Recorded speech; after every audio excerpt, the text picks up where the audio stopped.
Welcome to Wannabe Clutter-Free, formerly Wannabe Minimalist, the podcast for busy families who are tired of the chaos, fed up with being overwhelmed, and ready to enjoy life again. Each week, we talk about how to let go of the clutter so that you can focus on the things that actually matter. And it's not just physical clutter. We talk about the mental and emotional stuff too, because if it's holding you back, it's time to ditch it. I share what I've done in my own life to declutter, organize, and calm the chaos, but you won't just hear it from me. There are amazing guests too. It's practical, doable, and simple for those of us that want to be clutter-free.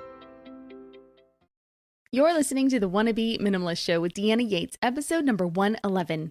On today's episode, I'm chatting with Dr. Julie Hanks about the cost of idealizing motherhood and what it means for our homes. If you've ever felt like you weren't enough or that you were doing a bad job, stay tuned because Dr. Hanks has some amazing advice to share with us. Hey there, my wannabe minimalist friend. Welcome back to the show. If this is your first time here, well, welcome and thank you for joining me. I hope you enjoy what you hear and you come back for more. As I was editing and getting this show ready to air today, I was just blown away. I mean, today's guest shares not only amazing tips, but there are tons of nuggets of wisdom sprinkled throughout. And while a lot of this information was geared toward myself, I was asking the questions. And yes, I did get a little bit vulnerable today, maybe a little bit more than normal. I know that I am not alone. And so the answers and the information, it's bound to help you too. Dr. Julie Hanks is a licensed psychotherapist, content creator, thought leader, online influencer, owner of Wasatch Family Therapy Clinics in Utah, and host of the Ask Dr. Julie Hanks podcast. She is also the author of 2 books, The Burnout Cure and The Assertiveness Guide for Women, which we actually did touch on in the interview today. And with nearly 30 years of clinical experience, Dr. Hanks provides online resources that empower women to prioritize their dreams, revolutionize their families, and personalize their faith. So be ready for a very fun conversation, a peek into my personal life, and some genuine moments. Go ahead and give it a listen, and when you're done, head over to wannabeclutterfree.com/111 to get the show notes for today's episode with links to Dr. Hanks's website and all of the information that we chat about today. Again, you can find it all at wannabeclutterfree.com/111. Again, that's 111. And now let's get to our conversation. Well, hi, Julie. Welcome to the Wannabe Minimalist Show. I am thrilled to have you here today. Well, thank you so much for the invitation, Deanna. Of course, of course. So I've actually watched your TEDx talk, and we'll get into that in a minute. But for my listeners who haven't heard about you before, can you please tell us about yourself and what led you to this journey of empowering women to prioritize their needs and revolutionize their families?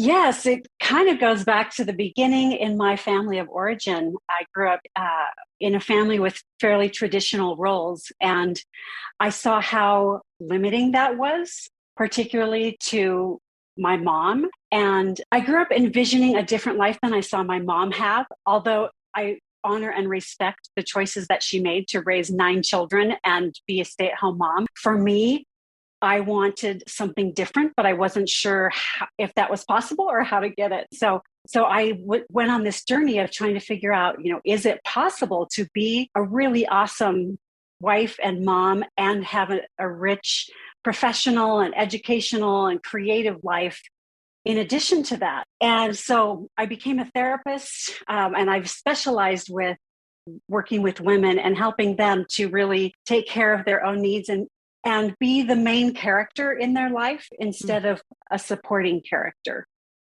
I like how you said that, be the main character in their life, because it doesn't mean that we always root for the main characters when we're watching movies. It doesn't mean that they're uncaring. It doesn't mean that they're selfish. Right? Did we just say that at the same time? That's so funny. So, right. It doesn't mean that. It means that, they are in charge. Of course, they care for the people in their lives, but they definitely understand their own needs. So I like how you said that. That was interesting. Okay, so let's get into that TEDx talk. Okay. It was about basically the cost of idealizing motherhood. And so I actually, when I was watching it, I thought that it had a lot of similarities to idealizing our home lives. Well, and I think a lot of motherhood is wrapped up in the home and the home life in these traditional roles. Can you give us a quick breakdown? I don't want to rehash it. We'll have a link to it, you guys, if you want to go watch the TEDx talk. And I think I recommend you do. But can you just give us a quick breakdown of why we idealize motherhood, what we can do about it? And do you agree with me that it kind of resembles the home? Oh, I totally agree. We collapse motherhood with homemaking and housekeeping. Mm-hmm. And so I think we talk about those things as if they're the same when I don't think they are. Yeah. So I think they are similar. And just to go back to your question, it goes back, well, goes way back, but we'll start with the 1800s, the cult of domesticity, where women were believed to be morally superior and they're fragile and kind of best suited for the private sphere. And men were kind of out in the public sphere. And so then you kind of move forward to the 1900s after World War II. Men were coming back from the war, and women who had been in the workplace doing kind of quote unquote men's jobs were sent back home and created this like breadwinner homemaker model, which was actually fairly new because for hundreds of years, families had been working together on farms and the agrarian society, that kind of thing. So it was really after World War II, we got this cemented breadwinner homemaker role, and women were put on this pedestal of like, the superiority and kind of put in charge of the home sphere. But it was also very limiting to women, I think, and limiting to men. I mean, rigid roles are limiting to both genders. So fast forward to now, we have this unrealistic image of motherhood. We idealize it. And I don't know about you, but I was taught like that's kind of the reason I exist is to become a mother. That's kind of like the main purpose of my life. I grew up in a conservative religious culture where that was taught. And so I realized, this is really important. Motherhood is important. Raising humans is a very important job, and it does not define women. Right.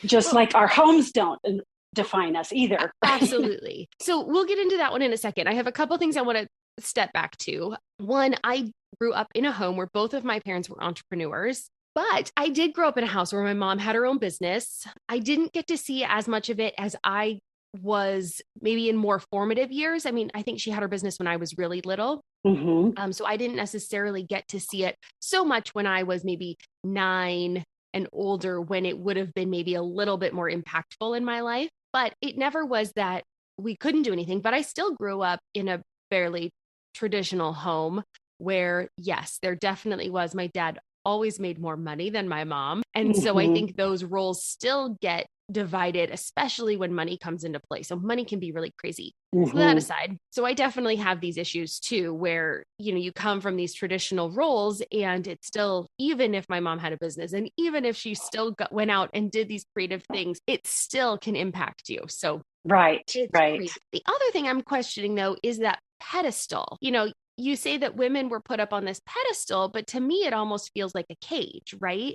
So almost as a way to put the window dressing on to say, oh, but you're so delicate, my dear. And yet it's the cage. So I find that really interesting. And like you said, it's very limiting on both roles because now men feel like they have to go out, and it puts so much societal pressure on them to be those breadwinners, to be the security in the family. And then the women feel, in these traditional roles, again, guys, we're talking about tradition. I'm not saying that these are right. Trust me, I am not siding with this here, but it is things we have to necessarily, maybe fight against or be aware of so that we can make the life we want. And a lot of people misunderstand me. I am all for stay-at-home parents, full-time motherhood. I think that's awesome. And the problem is we haven't valued it. What we've done is put it on a pedestal to try and make it more appealing, make the cage more appealing, but we haven't valued it. And I think it's kind of this overcompensation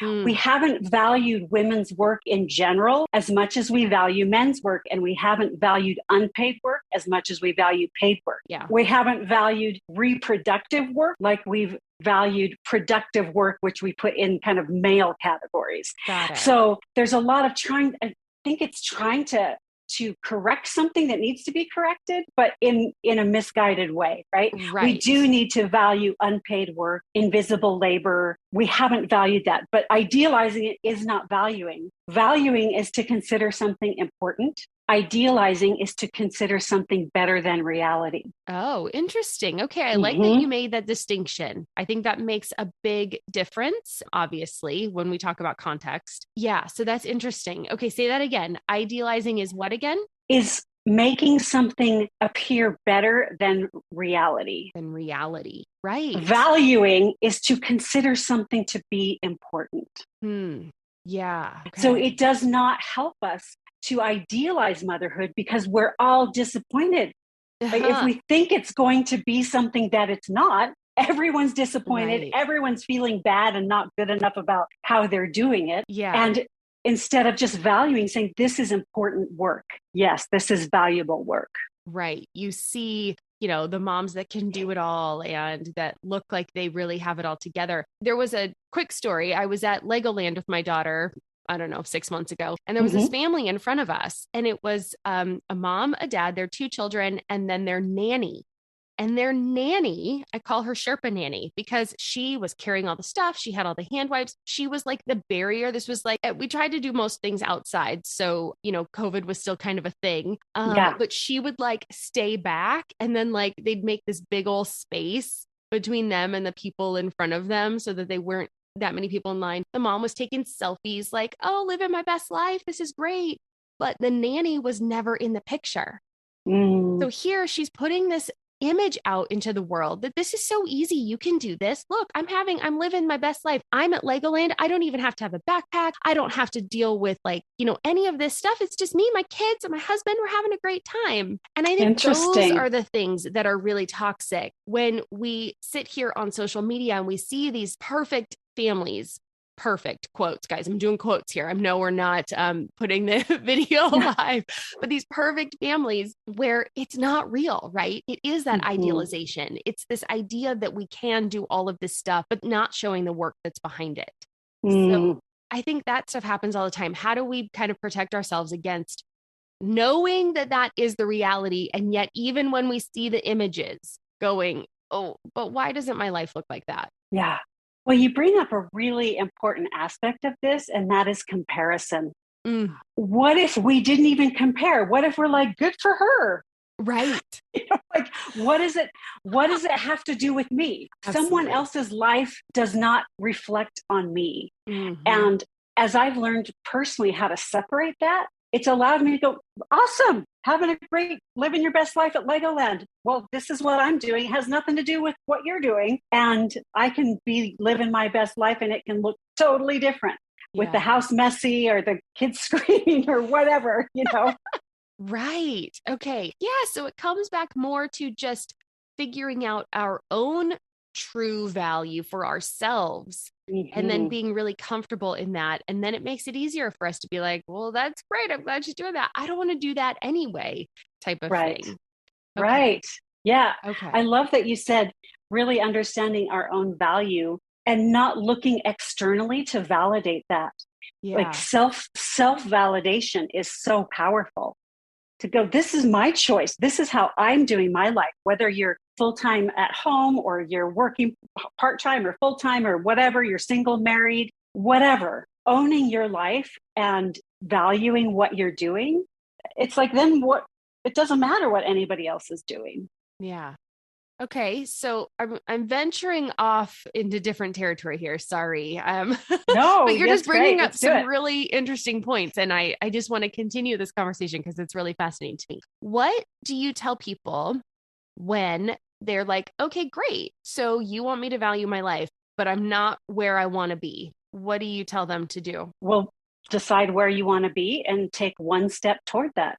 what if I, at this point, like, I'm just thinking, like you were saying, married, single, in a career, not in a career, all these things. Well, some of those things feel a little outside of our control, or at least in the immediate sense, right? Let's say we have people listening that are like, well, I'd love to be married, but I haven't found the right person. Or I really want to have a child, but my husband and I have been trying and we haven't been able to. Or, what are some things that we can do when we're in that moment of like comparison and you're like, great, okay, great. I want to find my own value, but I want to be that. How do we kind of bridge that gap to find the value of where we are right now, knowing it's not where we're going to stay forever, but then getting to that next, or making what you're talking about is valuing ourselves based on roles and relationships with other people. I'm talking about valuing not what we do, but just who we are. Our value exists. We have value because we exist and we're human beings. And that's it. So the value needs to come from just this inherent worth of human beings. And so if we're looking outside of that to create value, we are at the mercy of infertility or fertility, or, someone else being attracted to us, or we're at the mercy of all of these other things in terms of our self-value. So having what we want is not the same as valuing ourselves. That's a good one. Having what we want is not the same as valuing ourselves. Oh, so good. Well, you are definitely leaving us with some really fun moments of truth here. So I'm really enjoying this. One thing I want to talk about is kind of the equivalency of idealizing motherhood and idealizing our homes, because I see a lot of this online you can think about Insta-worthy homes, Pinterest perfect pantries, perfectly created wardrobes and outfits. And honestly, it feels like it's getting nuts. Like it just feels like it is comparison overload. And I understand we're not supposed to be comparing each other. And I do really agree that comparison is the thief of joy. But what are some things, how would you recommend that we look at this? Because I have my own way coming from more of like a decluttering, organizing perspective, like from you coming from your perspective of therapy and, kind of looking at this world of not idealizing things. How do we look at it from that way? I'm Margaret. And I'm Amy. And together we host the podcast, What Fresh Hell? Laughing in the Face of Motherhood. Margaret, I would say you're sort of a where are my keys kind of mom. Correct. Sometimes a where are my kids kind of mom. Well, you're, Amy, more of a we were supposed to leave 35 seconds ago, mom. I mean, touche. In each episode of What Fresh Hell, we come at a topic from our usually completely opposite perspectives. I bring the research. And I bring kind of the gimlet eye. Like, is that research really going to work, people? And almost 10 million downloads later, we're still laughing. We also talk to experts in the parenting field, plus parents with stories we can all learn from. We make each other laugh, we challenge each other's assumptions, and we have what we think is the best parenting community on the internet. Check out What Fresh Hell? Laughing in the Face of Motherhood wherever you listen to podcasts. A good way to look at it is through what are core values. And we are going to have different core values than other people. Like say you had to pick your top 3. Yours are going to be different than mine. For some people, they value appearance, or they value organization, or they value what other people think. So there are just lots of different ways to exist. And what are your core values? If it's generosity, well, if someone has a better, perfectly curated living room, okay, that's not what I value most in my life. And so really getting clear on what you value and that other people value different things, that's okay. Got it. You don't have to value what someone else values. Okay. Yeah, I agree. I 100% agree that yes. And I do think it comes back to that, like you were saying, when we're looking at people online, well, great, go on with your bad self, that's great. You do you. And maybe it's not somewhere I want to be or something I want to be doing. So this is one thing that I struggle with as a content creator, right? As somebody that puts myself out there, that as somebody that says, here is what has worked for me really well in my life. And I want to help you and teach you to see if this might help you in your life. And I definitely struggle with this moment of, want to make it seem easier than it is, or I don't want to, put this image out there that people feel like is unattainable, or, I don't want to make people feel bad.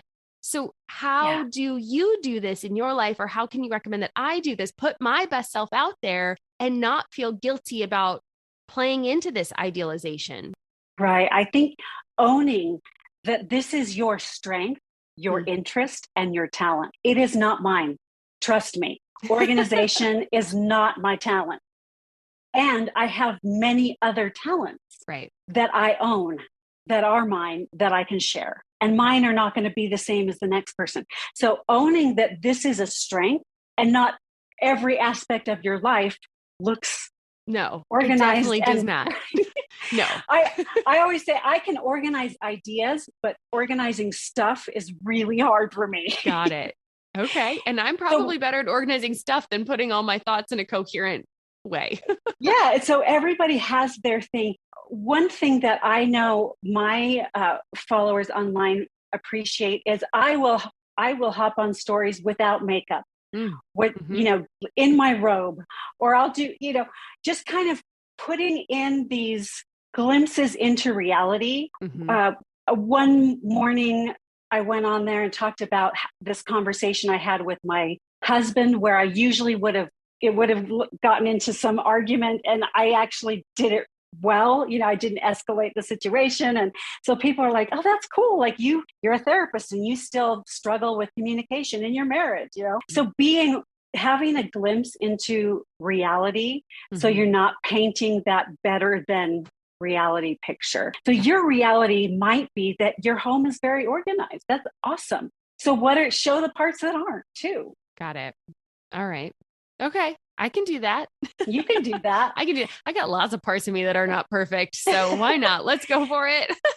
And I think if we can look at other people as inspirations instead of I should be you. Got it. So I can go, oh, I'm so inspired by your organization. What can I learn from you, Deanna? Yeah. How can I take some of your strength and make myself and my life better because I know you? It's not about comparing it. Oh, I'm not as good as her. I'm not as organized. But how can you inspire me?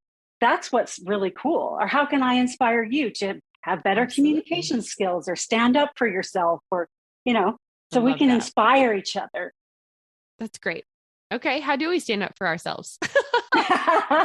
Well, I wrote a book called The Assertiveness Guide for Women. So highly recommend that. All right. Awesome. I love that. I do. That is definitely one area where I am working on. And my husband and I just went to Las Vegas, and I'm one of those people that, like, I don't know what it was, just that I think I was looking at old high school pictures because we were at my parents' house and I was helping my mom organize some photos. And I think I just looked back at these photos from when I was not little, but younger. And I have rounded shoulders from years of slouching. So that's always something that I've had to work on. And I just realized that I would minimize myself. I didn't want to take space. And so now I've called it, when we were there for the weekend, I was like, okay, I'm gonna walk out here, I'm gonna take space, and I'm gonna stand tall, and I'm gonna walk slow. And if someone's walking toward me and I have the right of way, I'm not gonna get out of the way. And I'm going to try not to say sorry for everything. And I've got all these things where now I look at it more as like,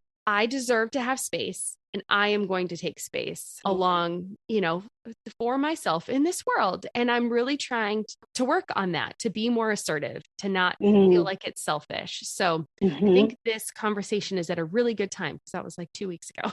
Yeah. Part of it is the tendency we have in our society to rank people and things one above the other. And we are taught that we need to put ourselves below other people in terms of value in order to be humble, or to be generous, or to be whatever that is. When everyone is on the same plane, you do not have to be above or below anyone else. So you deserve to take up as much space as the next person does. It's not less or more than.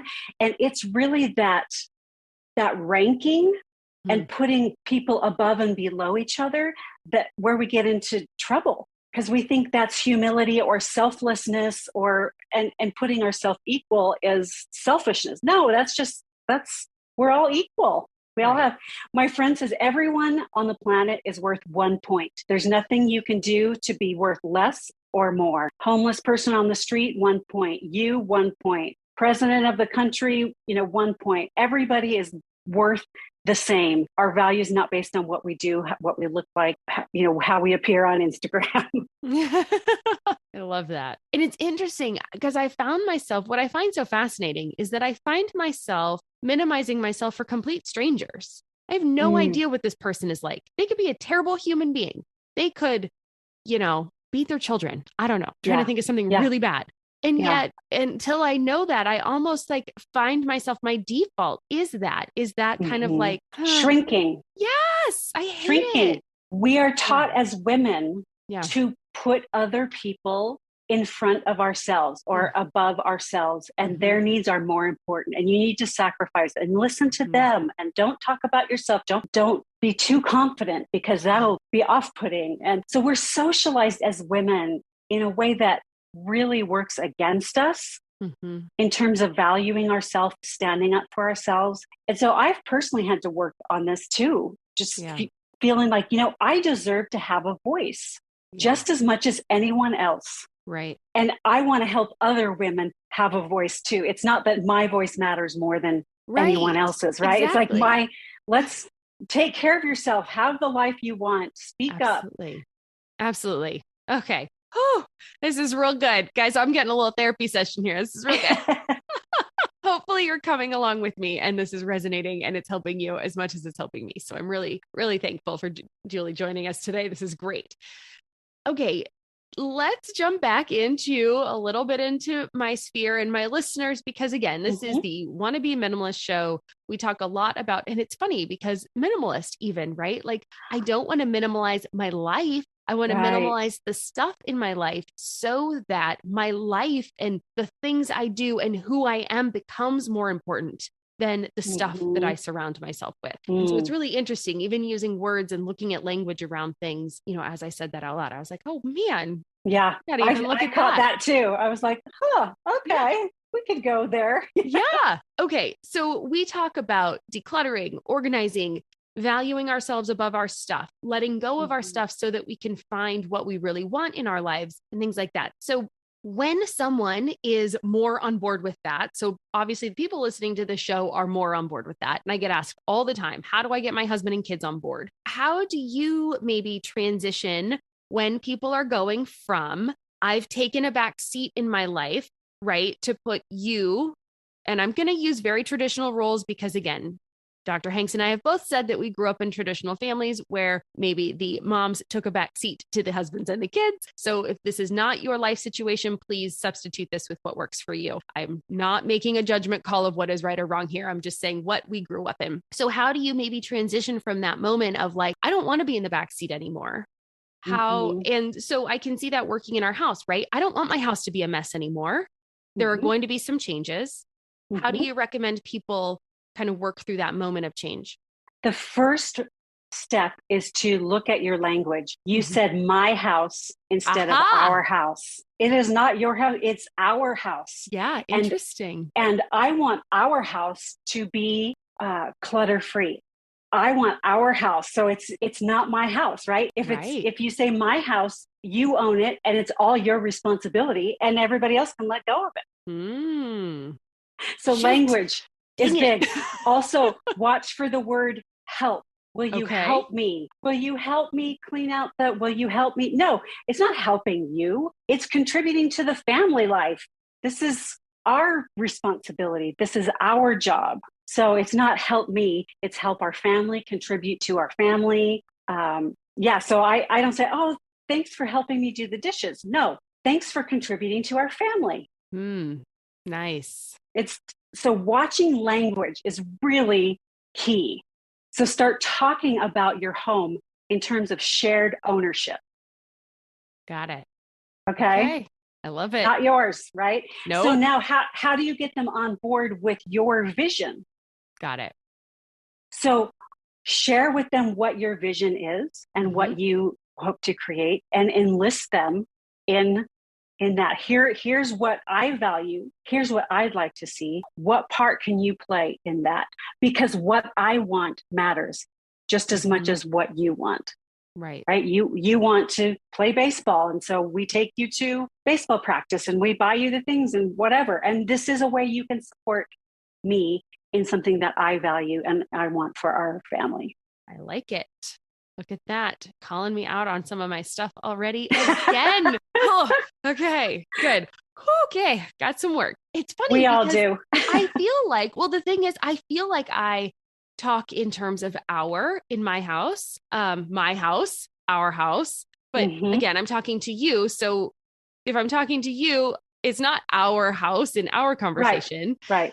So I do feel like I think about it in that way. But you're right. I'm not sure I speak about it in that way. So I'm going to have a moment of writing things down.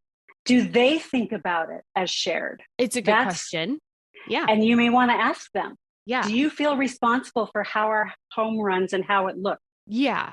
I feel like, I would feel like my husband's really good about that. Mm-hmm. The kiddo, not so sure. Not so much. Well, that's a work in progress. That's a work in progress for sure. For sure. I mean, she's really good about like working with me when I want to I'm like, okay, we're going to do this today or whatever, and there's always compromises. Like, so we've got a whole day today after our recording, to kind of work on things that she wants to do and things that I want to do. But yeah, interesting. I'm going to look at my language about how I ask her or talk to her about the things we're doing today that are around the house. Interesting. I really appreciate that one. That one's going to be a tough one. I'm going to have to work on that, and maybe I'll do a whole little series, write down what I say. I'll try to record myself a little bit more because I'm not probably good about remembering what I actually say. So, so I have a course on creating partnership families. Okay. So part of my dissertation was I developed a model of partnership in family life that supports women's creative productivity. So in other words, basically, how can we restructure family life so it supports the dreams, aspirations, and goals of women as much as it supports men and children? And again, talking about in a traditional male-female heterosexual relationship, but even in same-gender relationships, there tends to be one that takes the lead in certain spheres more than others. So it can apply to all different types of relationships. Yeah, for sure. Absolutely. Yeah, I've seen that with my friends too, right? Where it's so interesting how society really can just mold what you think and how you act. And my friends' relationships that are same-sex couples, I've seen that play out too, where there are, it's really hard to get away from these traditional roles, especially if that's how you were raised, because it's just the default, so much kind of just the assumption, right? Yeah. And I remember when we were first married, we were both working 2 jobs and in school. And I was like, so why is cooking and food my thing? Like, what? We never negotiated this. Like, why are you expecting me? And why do I expect me? And we're going to change that, and really questioning those. And we've also questioned the other way. Well, why is supporting the family financially yours? Like, I don't want you to just carry that burden by yourself. Let's share, and how can we collaborate together so we both have what we want to create? Yeah. Oh, I love that part. Oh my gosh. I could probably talk about this all day. But I don't want to do that because there's just so much we could do. Okay. So we've talked about kind of that idealization, getting over the comparison. We've talked about, these different roles in our families and how much they play a part in our language. Oh my gosh. I'm so interested to see how that's going to play out in my life. We've talked about, understanding the difference between inspiration and comparison. So I love that. Thank you. That was very helpful because I do really struggle with that moment of like, well, I don't want to make people feel bad if I say like, hey, everything's awesome over here. Because again, that aspect might be awesome, but it's not the whole picture. Sure. So everybody remember that, please, when you're looking on social. And I've already had that conversation. That's why that moment at Legoland is so vivid in my mind because my daughter was with me. And so we were standing in line and I kind of chuckled a little bit when I was in line and she goes, what? And I was like, I'll tell you when we're out. And so we had a minute of being out. I said, look, like you're going to look on social media and you're going to see this woman that puts out this perfect image of what she thinks perfection is. I said, but you're not going to get the whole picture. And so I try to have those moments of like, if I have a little reality, clarity and reality check to just bring it down in the moment. So it's not like this big conversation I'm having when she's 13, she's 9, so we're going to start getting into those years of, I want a phone. I want to be on these things. And I'm really nervous about that. So maybe that's a question. How do you talk to your children about comparison and getting them past that? It has to do with critical thinking skills and really, really questioning what you see in media and on TV, movies. Like, is this real?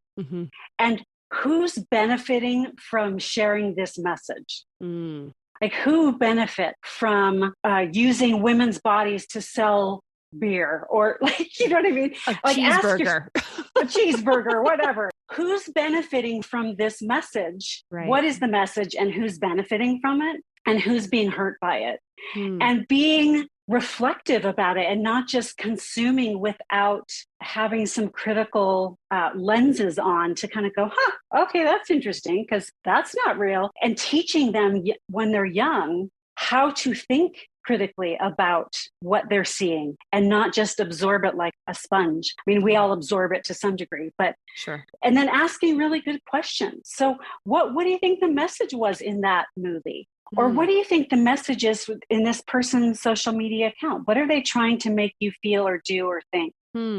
Okay. Good points. Good points. I'm going to start doing that too on our movies.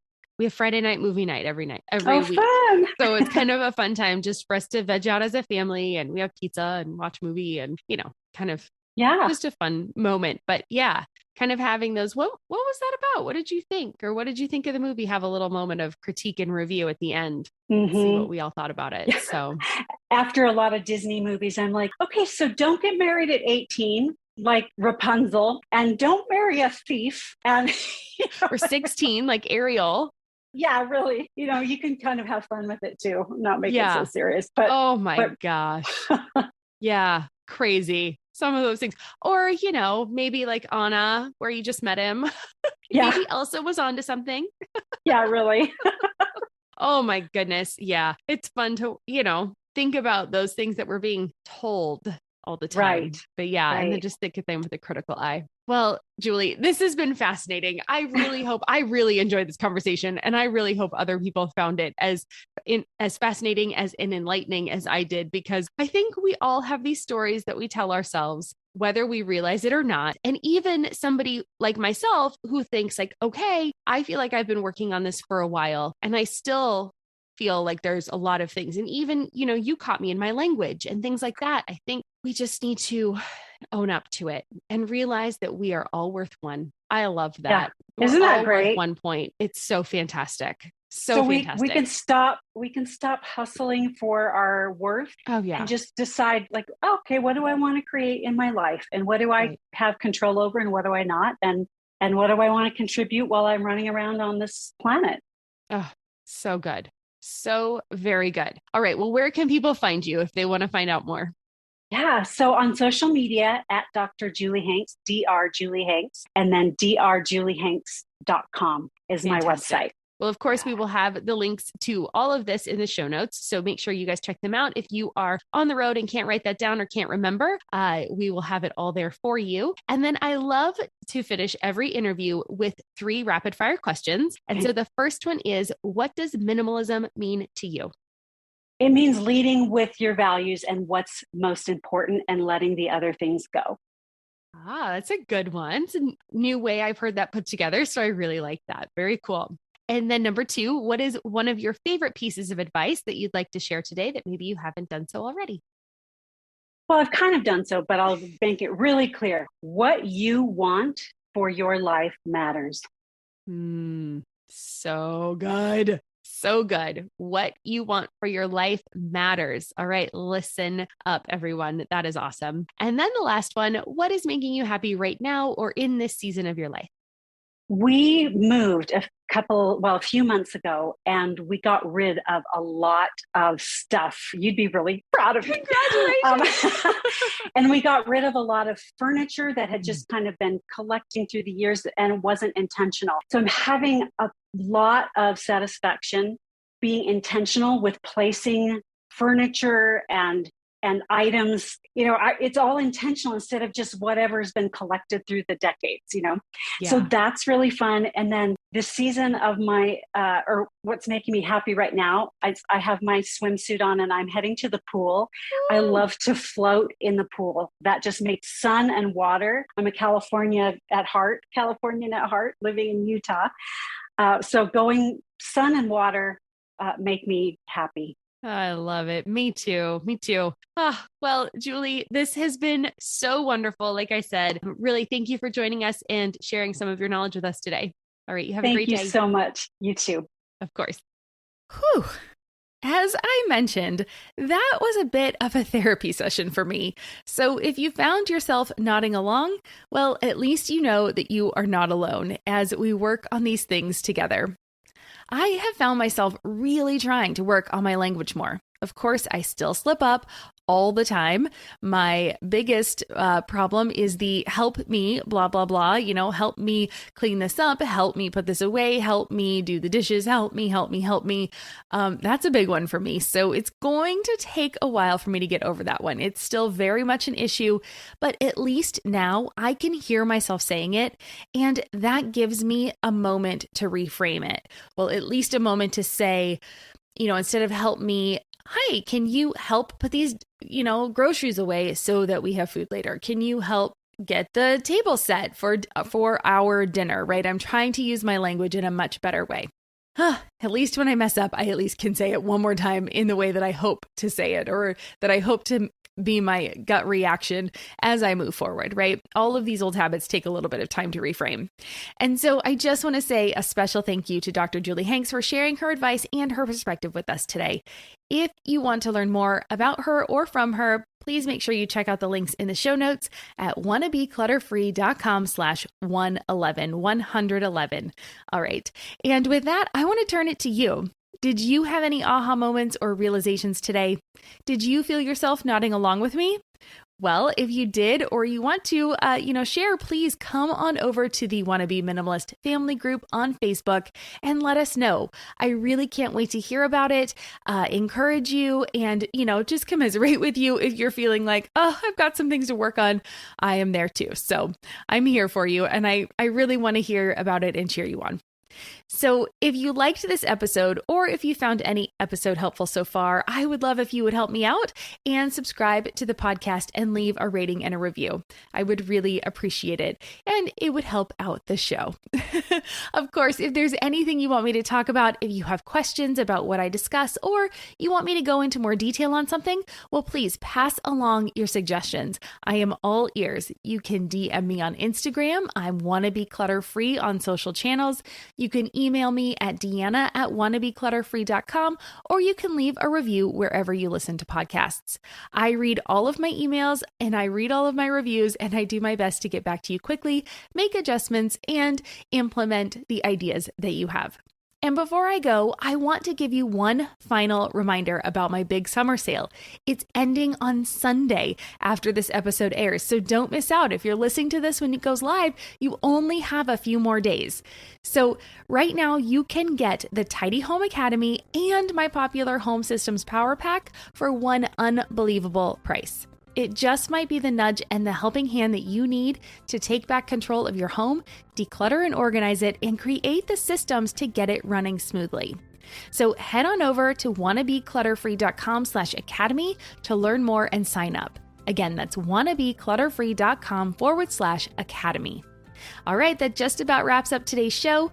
I hope it was not only helpful, but that it inspires you to take action and make a positive change in your life, no matter how small. Join me here next week for a solo episode. I'm going to be discussing getting ready for back to school minimalist style. I'm also going to be including a capsule wardrobe refresh for my daughter and myself.